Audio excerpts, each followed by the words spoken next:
right now we want to get to an interview that Donnie and I were able to conduct middle of last week. Had a great time talking with really great trainer John Iceman Scully. I got to talk about what he's up to, the difference between the amateur and the pro game, and just some fighters that are getting ready to fight and some things that are wrong in the sport. So I hope you enjoy this interview with the Iceman. Boxing Asylum fans, here we are with another interview. Today we have the pleasure to interview 49-fight professional veteran and top-tier trainer John the Iceman Scully. John, how are you doing today, and what have you been up to the last few months? Everything's great. Just actually this week, last week, I moved to Florida, Orlando, Florida, and so I'm trying to get situated down here actually at the moment. I'm going around checking out certain gyms, and it looks like I'm going to start training a couple fighters down here. So basically, I'm just trying to get myself dug into the landscape down here. And what inspired your move to head down to Florida? Well, one day the wife told me we were moving, and I said okay, and that was it. That's pretty much. You're a much smarter man than some of us are, my friend. So let me ask you this. What was it that made you know once your fighting career was over that you could make a successful transition into the role of a trainer? Well, I'll tell you two things, to be honest with you, and it's kind of crazy, but when I started boxing officially, I started boxing when I was 12, but officially in the gym, I started when I was 14. And I literally felt from the first day in the gym, if you would ask me, what are you going to be doing in 30 years? I would have said, oh, I'll be boxing. I'll be in the game. I'll be doing something. I just knew right from the start that that was going to be the rest of my life. There was no question. And as far as training boxers, a lot of people may not realize this, but I've been actually training amateur boxers since 1992, when my career was only 3.5 years old. I was training amateurs. I was going to national tournaments. And, I mean, when I fought Michael Nunn in December of 1995, literally about 2.5 weeks later, I was sleeping on the floor in a motel room at an amateur tournament in upstate New York. And I remember I was one of the other coaches there. He was on the floor. And I remember it was like 3 in the morning. We couldn't sleep. And I remember just through the darkness, and I was like, Brian, I said, 3 weeks ago I was in a suite at Foxwoods on ESPN fighting Michael Nunn. Now I'm on the floor of this motel waiting for these amateur fights tomorrow. And so, you know, I've always been a trainer. That's just always been part of my game. So it was just natural. It was just a foregone conclusion that I would just switch over. Let me ask you this: since you're someone that's trained amateurs and professionals, what changes, what dramatic impacts do you think it's going to have with them moving towards the 10-point system and no headgear in the next Olympics? I don't even follow amateur boxing anymore, other than on a local level when my guys box. But as far as I haven't watched the Olympics in 8 years. I'm not even interested. They're ruining the game. They're ruining it. I mean, the no headgear and the pro style, and it's just it's terrible. It's terrible. When we were kids, you had the Sugar Ray Leonards and the Roy Jones, and it was just it was patriotic and it was exciting, and it was now it started when they started putting the NBA players in the Olympics, and then they're cheering USA, USA when we're like dominating some third world country with we've got Shaq and Jordan, and they've got some guy that's like 5'2", and we're dominating these guys. They're just all the way around. They're just ruining the Olympic Games for me and a lot of other people. So, I mean, I'm against it 1,000%. I couldn't be more against the scoring system and the whole, AIBA has gotten into actually signing professional fighters now, which I never thought would happen. But so the times that we live in, it's not the Olympic spirit anymore. That's for sure. And let me ask, do you think as these kids are coming up through the amateur program now, if they're not going to be wearing headgear, do you think the ones that move into the pro ranks following that are going to be facing shorter careers because they will endure more damage over their younger years? Oh, sure, and not just that, but the headgear. The main reason we wear headgear in the gym, it's not necessarily to limit the punishment, but it's to prevent from headbutts, because headbutts just are brutal. You're almost guaranteed to get a cut, or you're certainly going to get damaged. So a lot of amateur fights now, which never happened before in history, are going to be stopped due to cuts. So guys are going to come into the pros, and they're already going to have scar tissue. They're already going to have problems from day one. Well, I mean, Maddie, I'm sorry, just to be clear here, isn't the no headgear thing only going to be in international competition? Like, isn't domestic amateur fights still going to No, be? no, no, no, no. The nationals. Listen. This is how stupid it is. I mean, you have to really pay attention so you can keep up with what I'm saying. The nationals. When you go to there's a lot of nationals. You hear amateurs say, "Oh, the 9-time national amateur champion." You weren't. Like I could say I was a 3-time national champion because I won 3 national tournaments. But the only ones that count is the Golden Gloves and the U.S. Championships. That's the nationals. And technically, under USA Boxing rules, the U.S. Championships, it's the only national. Like when you hear a guy in the old days say, that guy's a 2-time national champion, that means he won the U.S. Championships twice. Right. Now, well, everyone knows. Like I remember in 1987, I went to the Olympic Training Center. I was part of the USA team, and I remember calling my friend back home. He was a big boxing fan, and I was like, "Man, Andrew Maynard's my roommate. He's U.S. champ. He's the champ." And it was a big deal. Now they literally this year they crowned 3 U.S. national champions in each weight class. They crowned a junior champion. I mean, think about it. It's just like the pros. They have a junior champion, which is 17, I guess, to 19 years old.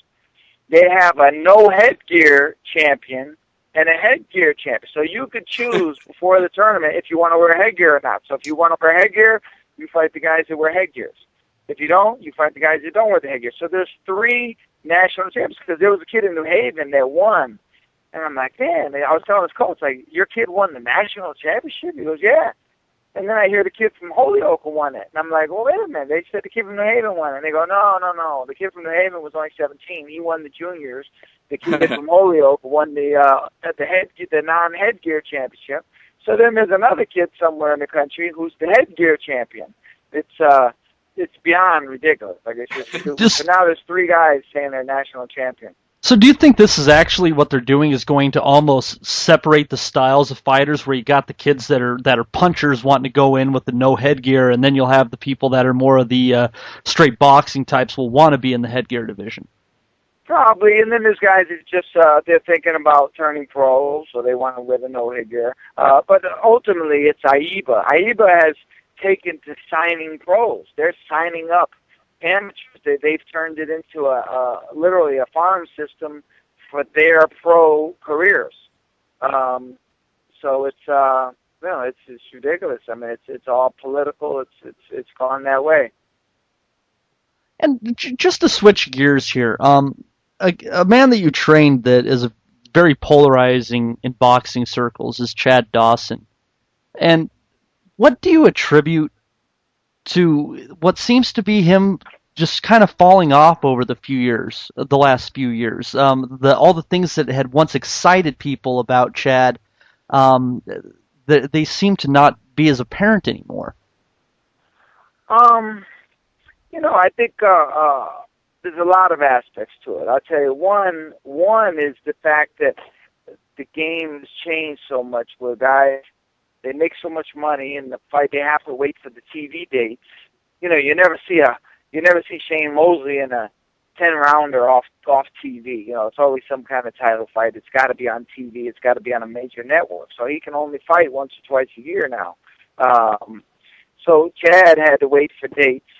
So as a result, over the last few years, he's probably regressed a little bit just because he's not fighting. He's only fighting, once or twice a year. I remember when I was first pro, a couple of years into it, and I remember I didn't feel the same after a while. I felt like I wasn't as sharp as I was as an amateur. And I was down in Pensacola, Florida, and I was talking to Roy Jones' father about it. And he said something very, very interesting. He said, you know what it is? And he right away he felt he knew what it was. He said, when you were an amateur, you were fighting the best fighters in the country and the world constantly. And you go to one tournament and then you fight 5 fights or 3 fights or whatever it is at that tournament, and 3 weeks later you're at another tournament and you're fighting top ranked guys. So like in a span of 6 months in 1988, for example, as an amateur, I fought about 7 guys that were either ranked in the top 10 in the country, they were former national champions, they were world-ranked fighters. So I was at a high level constantly, and you're sharp. As a pro, you get regressed because you're not competing. A lot of these guys, you got to understand, a lot of people think fighters are in the gym every day of the year, and they're not. I know guys like Chad included. They don't go to the gym unless a fight is set. Like right now, Chad's not in the gym. He probably hasn't been in the gym. I'm sure he hasn't been in the gym since his last fight. So people regress. They live off their past. And, they used to be when the Ray Robinsons and those guys were around, boxing was their job. So they were in the gym every week of the year. They hardly took any rest. So fighters are regressing more, I think, as that goes on.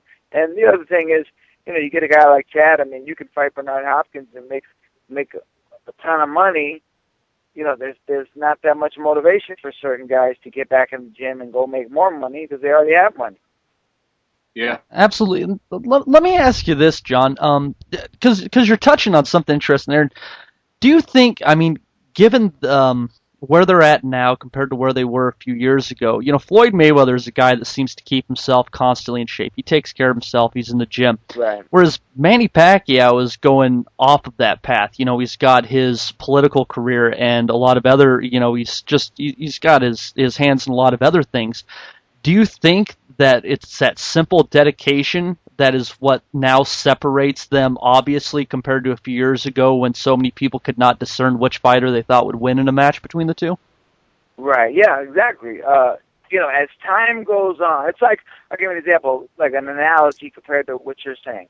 If you watch a fight, any pro fight, 12-round fight, and you see 2 guys in the first round, I never go by the first round. Like a guy could win the first round big, and everybody's like, "Oh man, it's over, he got him." I'm like, listen, it's only the first round. Like you have to see what happens as time goes on.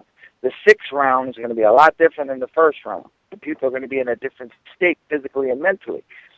That's what happened over the long term with a guy like Floyd Mayweather and a guy like Manny Pacquiao.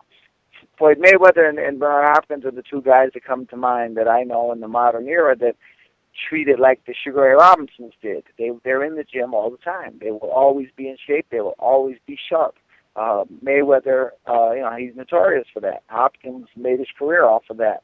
So, probably 2 of the greatest role models that we have are those 2 guys. And but the coaches need to point it out to people. They need to tell their fighters, like, look at these 2 guys. Look how sharp they are at their age. And then you look at other guys who regressed in their 20s because they missed months and months and months out of the year of training and of sharpening them up and practicing certain things. So, it's boxing has regressed just because the fighters in this era don't have the same mentality that the ones that were really hungry did back in the old days. Now, let me just ask. I mean, have you, given Chad Dawson's proclivity for changing trainers, have you received any contact from him about possibly reuniting? No, and I think he knows. Like, and I can be completely honest with you. If they told me, look, you train this guy again, it'll be the same. You'll make good money. Blah blah blah. I would not do it. It's just it was. I spent that last training camp literally every day from halfway through the camp on, just saying to myself, I just can't wait till this is over. Even if he wins, even if he beat Andre Ward, I was not going to train him again. I would have been the first trainer. Everyone would have said, "What are you crazy? Your guy just became pound for pound the man. How could you not train him?" And it's just not worth it to me. I mean, if I didn't have my daughter and my wife back home, it'd be different. But when I'm there dealing with the a changed person and they're back home, I said, man, I'd rather be home with them and not make the money than be out here and be miserable. Because the fact is, and it's nothing against Chad. A lot of fighters. He's far from the only one. But people change. They get older. They have their priorities change. He had a lot of success, and I think it affected him a little bit, and it changed him, and it carried over into our relationship. It wasn't the same as when he was younger and before he beat Hopkins. So fighters change. You're literally not the same person you were 5 years ago. And John, let me ask you this, John. I'm curious as to, you as keeping your eye on fighters, watching fights and picking out little things. Who are some fighters that you would really love to get your hands on and train them because you see so much more potential in them than what they're putting forth in the ring? You know what? I've never really thought about that, to be honest with you. Because in our game, it's like a taboo to even go there. And it's not even so much now, but years ago it was different. I'll give you an example. As like when I was with Chad for the last camp, and I won't name names, but there was people there who weren't there in camp with us before, and they're putting their input into the, talking to Chad right in front of me, putting their input in. And I'm saying to myself, like, don't you guys know the rules? Don't you know the rules? Like, you don't talk to another man's fighter. You don't interrupt. Whatever, even if you think he's not training right, you don't interrupt. The trainer has his way, and you may not realize what it is yet. But, you have to wait to the fight to see how it turns out. So there's a lot of good fighters out there, but I never really thought about it just because, it's like they already have trainers, so I never really thought of it. The way you put it, I actually never thought about it. But there's a lot of good guys. One thing about me, I would train just about anybody. A lot of trainers, they would only take on top guys, and I'm not knocking them or anything. It's just they're in a position where they only want to take top guys to start training. But I'm the type. If I have a kid and he's 2 and 5, and he asks me would I train him, I would train him. I'm just in it to help the fighters, and whether it's Chad Dawson or it's just Joe from Missouri. And John, I have a little list here of some fighters that create heated arguments between boxing fans as to what their potential is, and I'm just curious about your opinion on these fighters, if you wouldn't mind. Okay. Okay. The first guy I'd like to ask you about is Keith Thurman. Well, I'll tell you this much. I know he was a decorated amateur. I've heard good things about him. I've heard you always hear, whenever you hear a kid like that, you always hear somebody go, oh, he's not that good, he's not that much. And I've heard other people say, oh, he's going to be the next Floyd Mayweather, he's going to be the next superstar. I can only say this. I know a guy who lives down where he lives, in the St. Petersburg area. And he told me a few months ago, I said, oh, what do you think of that kid? He goes, that kid, even when he was 15, at least once a week, he was knocking somebody out in the gym. Pros, he would knock out pros, grown men, anybody. He said people did not enjoy sparring with him when he was 15, 16 years old. He was just knocking out people. That sounds fairly similar to Mike Tyson, doesn't it? Yeah, oh yeah. But the thing is, I think Keith is, he's not necessarily he's not a face first brawler. He has some boxing talents, but that's the word on him. That in the gyms he was notorious for just wreaking havoc. That coupled with his amateur career and how he's looking as a pro, he certainly could be a star. But by the same token, anything could happen. He could go out his next fight, get hit with one shot from some guy we never even heard of, and he could go to sleep for 5 minutes. Ironically, he's going in with a puncher that no one has really ever heard of next. Right. Well, there you go. It happens. It certainly happens. You never know. But as far as potential, he's shown it in his fights and in his amateur career. But that always stuck with me. My friend telling me that this guy's brutalized some people in the gym on a regular basis. Yeah, and I've heard from a couple sources that Dan Birmingham considers Keith his finest work to this point. So I always really took a mental note of that and what it means. Right.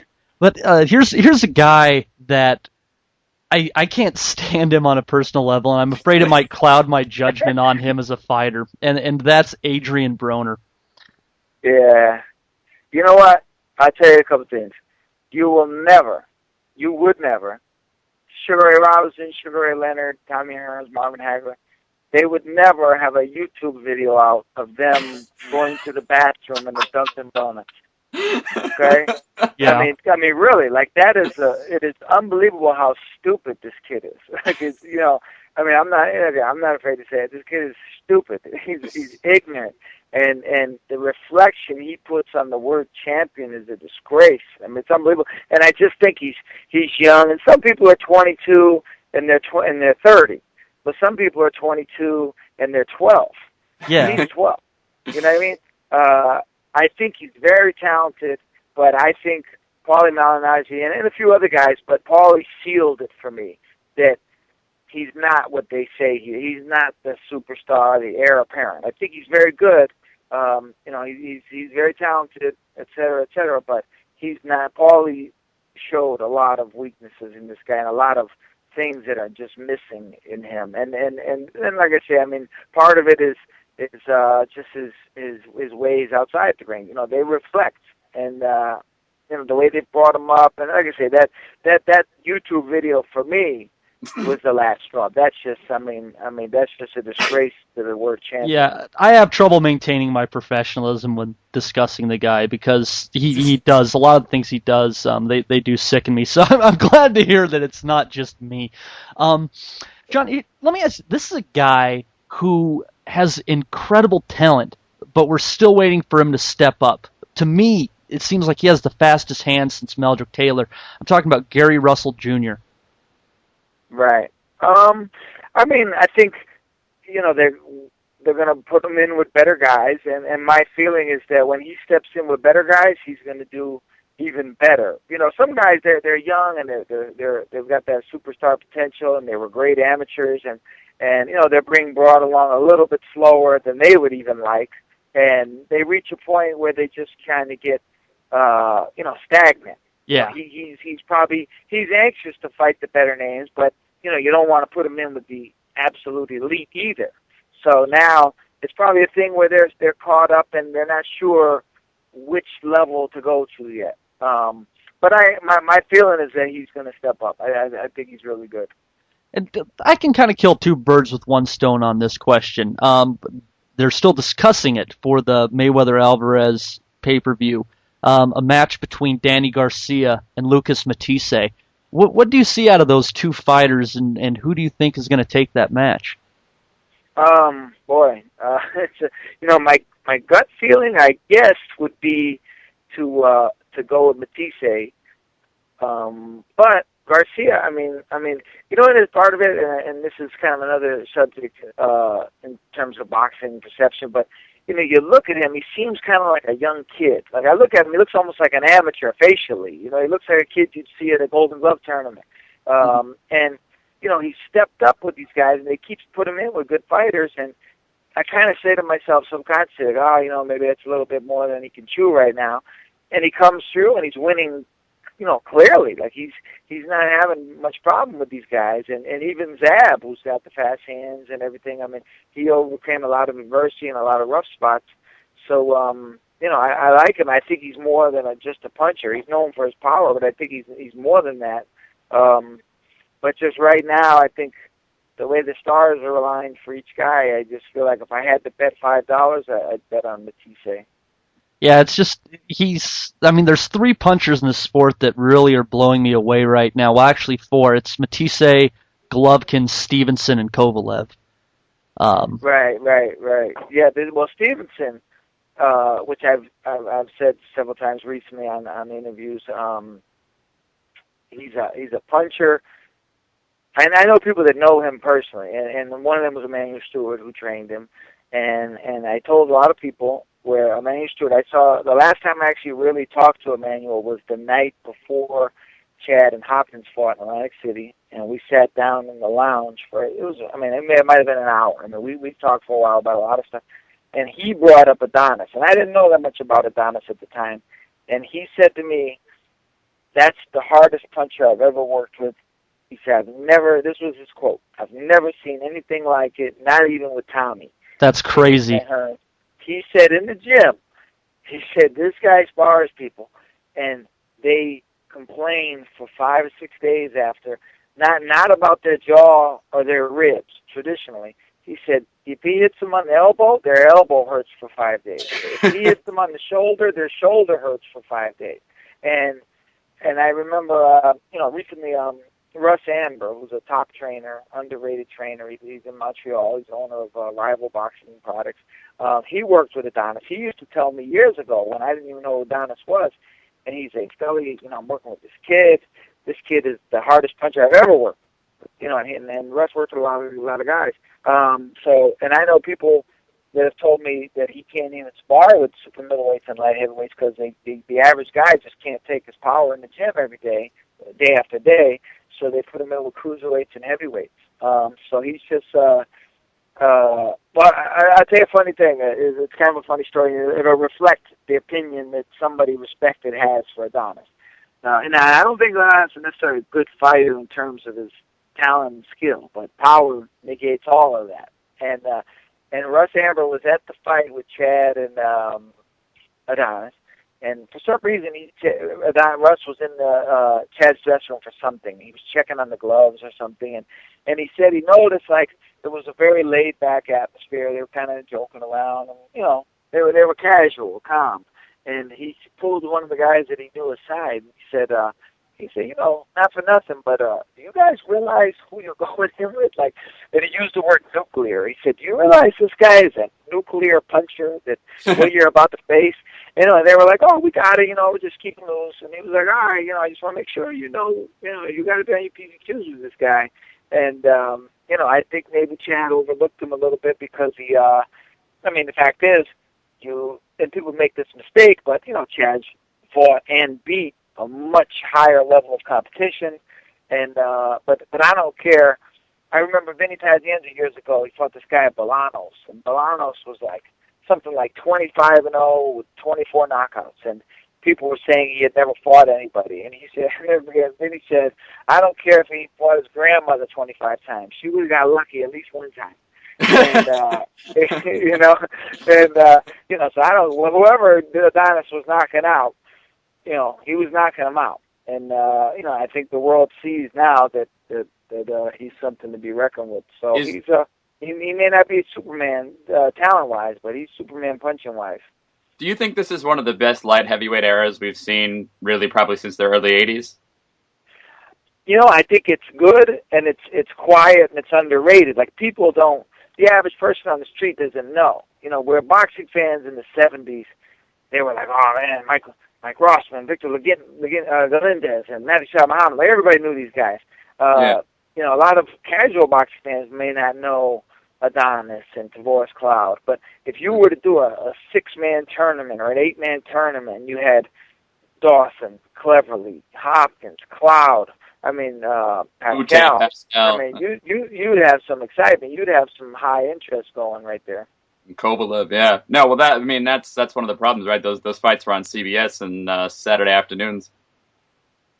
Oh, right, yeah. Everybody, the whole world knew. Jerry Martin was famous. You know what I mean? James Scott was famous. Everybody knew these guys. Now you've got world champions in the division now, and they could walk into a gym. It's such a crazy thing. I'll bet you, and I don't want to name names. I'm not disrespecting anybody. I'm just talking about the climate of the times. There's world champions, light heavyweight and heavyweight, that could walk into a busy gym, and there's a good chance that most of the people in the gym wouldn't know who they were. Yeah. You know what I mean? Like, it's crazy. But I was in Kmart in 1987. I was in a Kmart in Windsor, Connecticut, and Gary Hinton walked in. Now, you might not even know who Gary Hinton is, but he was IBF champion. He had fought Aaron Pryor, and he was IBF champion. Gary Hinton. I'm sure I was the only person within 10 miles that had any idea who he was, and I knew him as soon as I saw him. But obviously Muhammad Ali couldn't walk in; everybody would know. But Gary Hinton walked in; nobody knew who he was, and he's a champion. He was the reigning and defending champion of the world at that moment. And John, just to switch gears here, just from you as as someone that's been in the game and is also has very good historical perspective, do you think that we're in an era of critically bad judging, or do you think it's just the way the world is connected through media and the internet these days that it's just being exposed more often since we have more access to articles and hearing about fights? You know, I guess that makes sense on the overall level, but I think as far as the big fights go, I would say, fight for fight, it's probably a little more prevalent now. And I'm not even sure why exactly that is, but I will say this in defense. I mean, if I could try to defend a judge, I'll say this: judges are human, and I think, and I've always said this, I think sitting ringside, right on the ring apron, is the absolute worst spot to judge a fight in the entire arena. The judges have the worst seat in the house. People go, oh man, but they're right next to the ring. They see everything. I said, no, they don't. Think about it. If you sit in the front row, I never sit in the front row to fight because it's a terrible seat. I always go back about 12 to 15 rows. That's the seat. Ideally, a judge should sit in a soundproof booth, elevated, right there about 15 or 20 feet, 30 feet behind the ring, because they're in a bad spot. So what people see 20 rows back in a corner, two guys are in a corner and the guy's pounding the guy apparently, but the guy's slipping the punches in the corner. So half the people think he's losing, and the other half see that he's not getting hit. I think a lot of the judges in the wrong corner, if they're on the wrong side of the ring, they can't see it as well. If you get a judge on one side and he's looking straight ahead, and in the right-hand corner, a guy's in the corner and the other fighter is punching him, and he's got his, so all the judge can see is his back, the back of the man that's punching. He cannot see, so he'd have to just assume that the guy in the corner is getting hit more than he is. So, that's one aspect of it. So I try to defend the judges a little bit. But the fact is, too, there is, and I can't name names, but there's judges that should not be judges.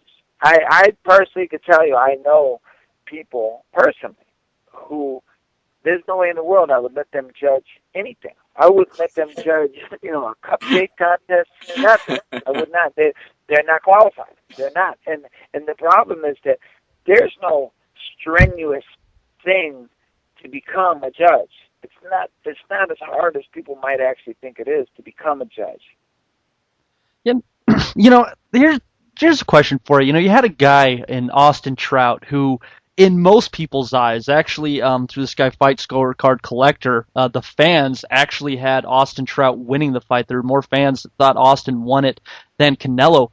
But then, given the WBC open scoring system, you get through 8 rounds, and Austin finds out he's down 80-71 on one of the cards. What does that do to a fighter knowing that they can't even win a round on somebody's scorecard, and then knowing that that they're in that position after all their work? Isn't that just incredibly disheartening and ruining it for him?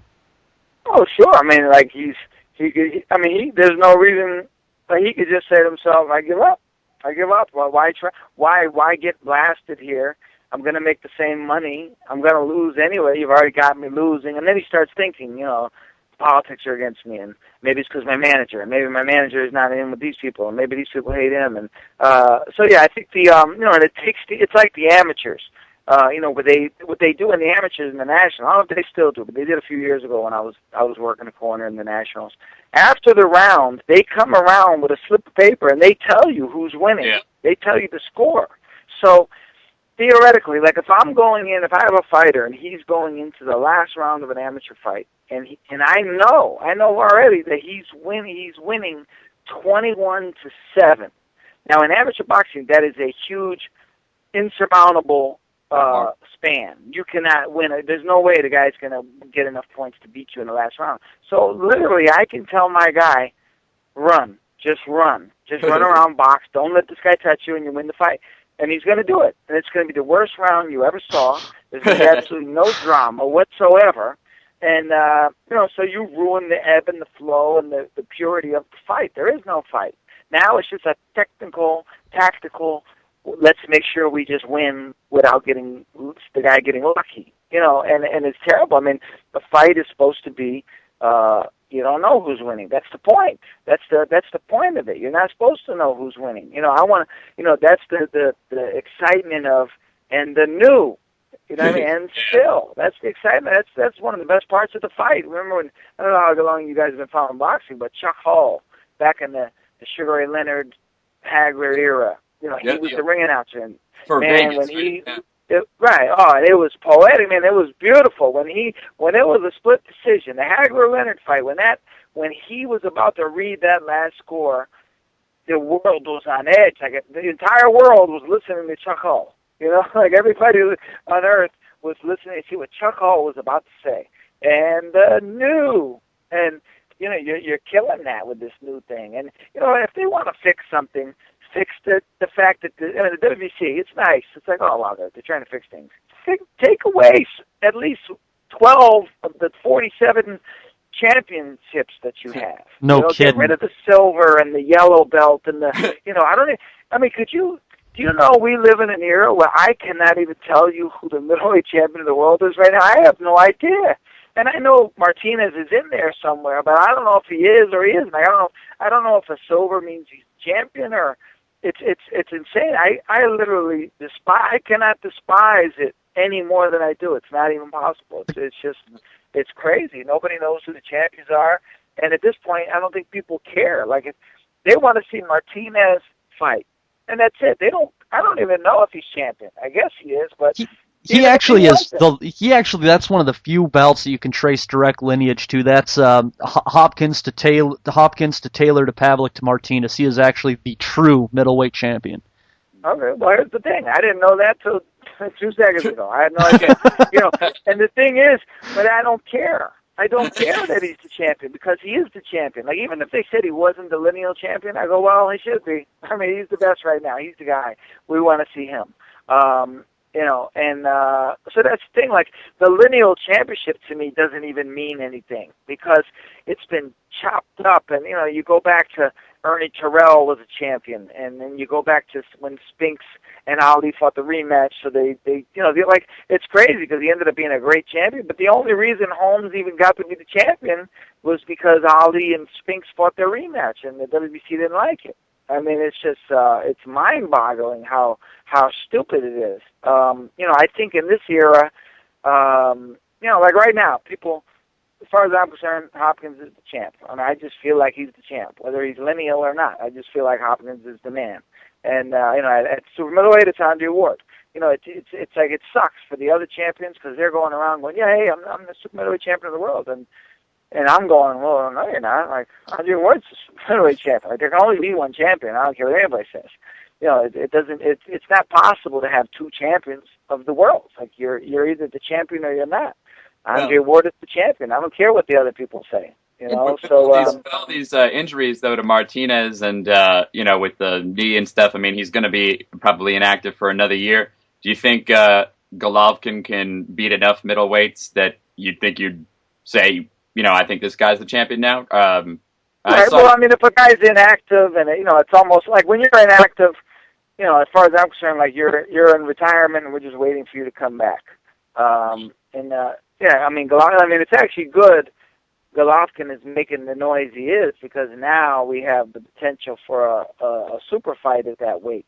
But like I said, I mean, just he's made noise recently, and I was actually at his last fight, and I was really impressed. This guy's a little monster. He's a little devil. You know what I mean? He's all over these guys, and he's just punching so hard, and he's good. But it's hard to discount everything that Martinez has already done, and that just goes back to what I'm saying. It's like there's too many champions. I mean, it's gotten to the point where it's ridiculous. And there's guys right now, and like I say, nobody on planet Earth respects fighters more than I do. But when I see some guy at a fight and he's carrying like 3 belts with him, he's in the audience. He's a champion that brought the belts with him, and it's like, man, I'm a 3-time champion. And you look, it's like the IBO. He's got an IBO belt. He's got a WBA belt that the only reason he won was because the champion was in recess because he had a broken toenail or something. It's just, it's just insane. Like the champions, like Adrian Broner. Bring it back to Broner. People are like, I've had people telling me like, "Oh, what are you talking about? He's 3-time champion at 22," and I'm going, "Are you insane? Like, do you think his 3-time championships match up to Wilfred Benitez's 3-time championships at the same age? I mean, give me a break. I mean, come on, man, this is ridiculous. I mean, there's a reason why in the first 100 years of boxing there was only like 5 guys or 3 guys or whatever it was, Henry Armstrong. There was only a handful of guys that won 3 titles. That was the thing. And Armstrong had the 4. And Arguello went for the 4th against Pryor. And he picked the baddest guy on earth to do it against, by the way. And he goes for the 4th, and it was a big deal. Now, do you realize there's guys that have 4 championships, and I wouldn't, if they walked up to me at the street and asked me for directions, I wouldn't even know who they are. And they're the 4-time champion of the world. I mean, this era, like when people brag about being a 4-time champion, I go, listen, your 4 doesn't match up to Arguello's 3. It does not. I don't care what you say. I don't care what the sanctioning body tells me. It's diluted. It's terrible. And, it's hard to aspire to be the champion when you see how these guys become the champion in some cases. When a guy moves up in weight, Arguello moved up and he went for Pryor. I mean, this guy's on his 4th weight class, That takes and he balls. went for Aaron Pryor. He went for Aaron Pryor. He didn't go for one of the other guys. He went for Aaron Pryor. I mean, come on. These guys go and they win 4 titles or 3 titles, and they never ever beat the best guy. It'd be like, with no disrespect to the other guys, but it's like if you go to super middleweight from middleweight, like if Martinez or Golovkin move up, if they don't go for Andre Ward, then I don't care if they win the super middleweight title. You got to fight Andre Ward if you want to be the man at super middleweight. That's it. Everybody knows that. And so I respect Arguello for going after Pryor. I mean, that was unbelievable. That was awesome what he did. But now you could navigate. You get a guy like Al Heyman. He can navigate these guys, and you go, hey, congratulations, we got another 3-time champ. It's like, who is this guy? Like, I never heard of the guy he beat for the title. I never heard of the guy. I never saw it. I wouldn't know him if he kicked me in the leg right now. So it's, the era we live in, I'm not one to get excited about the 3- and 4-time champions, and I don't care. Do you think that I'm a purist? Do you think that the favoritism that Julio Cesar Chavez Jr. has been given through the WBC and HBO has been absolutely sickening and has been a plague on the sport? Well, Matty, tell him your thoughts on the matter. Tell him how you really feel. But yeah, I mean, you know what? I'll say this much. I'll give credit. I think he's a little better than a lot of people want to give him credit. They act like, oh, he sucks, he's terrible. I mean, he's all right. He's learned on the job. He's pretty good. But yeah, the favoritism is very obvious. I mean, his father, Suleiman, this freaking guy. I mean, I remember when he was ranked number 1 at, I guess it was 140, right? Chavez, the father. And he loses to Willie Wise. So it's like, oh, man, it's over for him. And I think it was his next fight. He fights Kasha Zhu for the 140 title, and he's ranked number 1. And I'm like, everybody's like, well, what do you mean he's ranked number 1? He just lost to Willie Wise. And they said, oh, well, technically that fight was at 147, so it didn't count. I mean, come on, man. Are you, now you're just insulting the intelligence of all the 8th graders in the world. I mean, everybody knows, that he shouldn't still be ranked number 1. I don't care what the weight was. So it's, the favoritism is obviously there. I mean, that's no, and it's now, and I think these guys, Don King and Suleiman, I think these guys now, they're just like, screw it. We're not even going to hide it anymore. We're just going to be really blatant. We're going to just blatantly show the favoritism as opposed to trying to hide it and manipulate it. And, that's the way the world is now. Like now, people just do stuff out in the open. They don't even, they know the cell phone cameras are there and they're still doing it in the open. They'd rather be on TV for running somebody over in their car than not being known at all.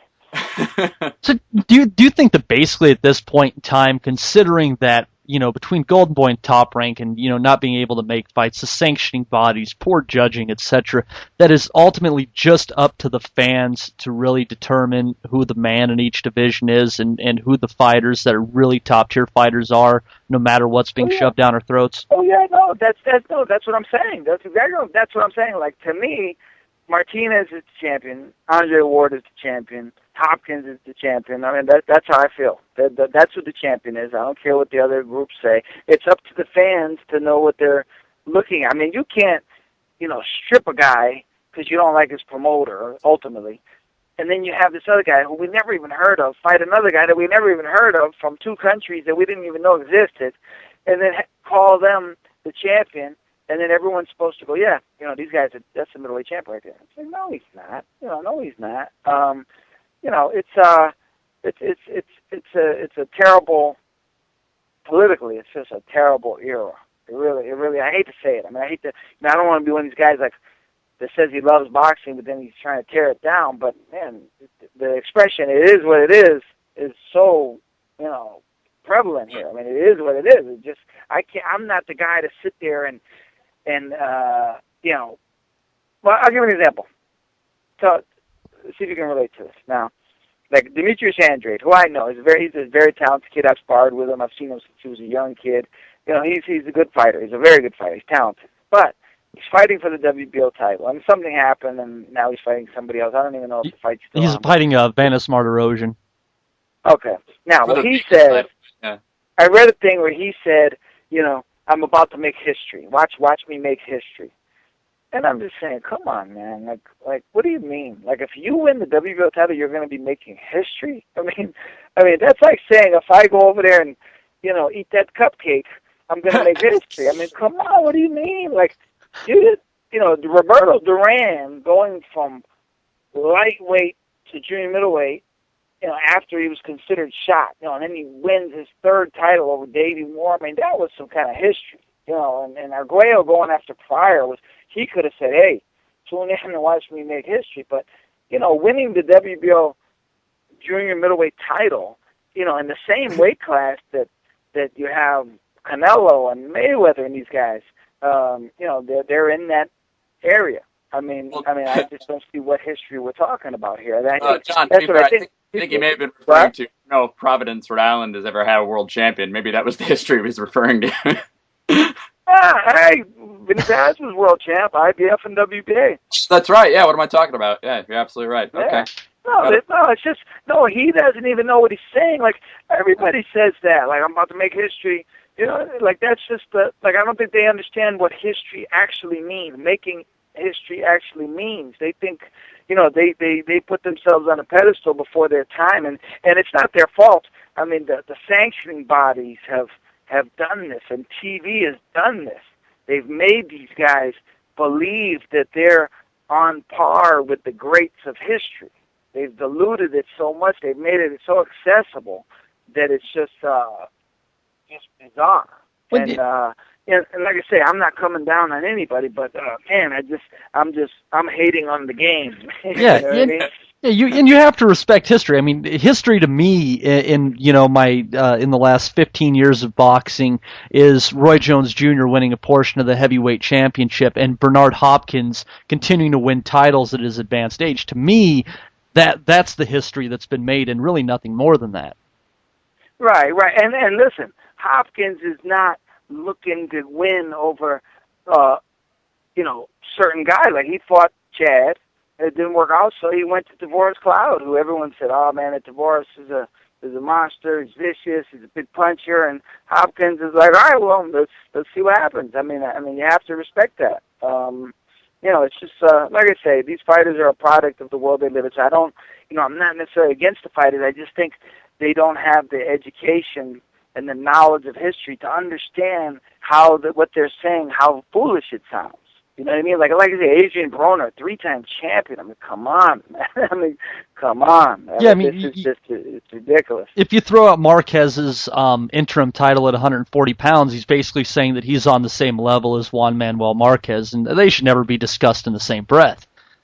Right. It's just it's a terrible era, and it's just like you get the people now, and you get a Grammy winner. Some girl, she sold a whole bunch of albums because she's, it's not necessarily her voice as much as just her whole show and her persona and all that stuff. And it's like, man, like, me and Celine Dion were Grammy winners. You know what I mean? Yeah. It's just like, it's like, man, me, Whitney Houston, and Celine Dion, we're the best.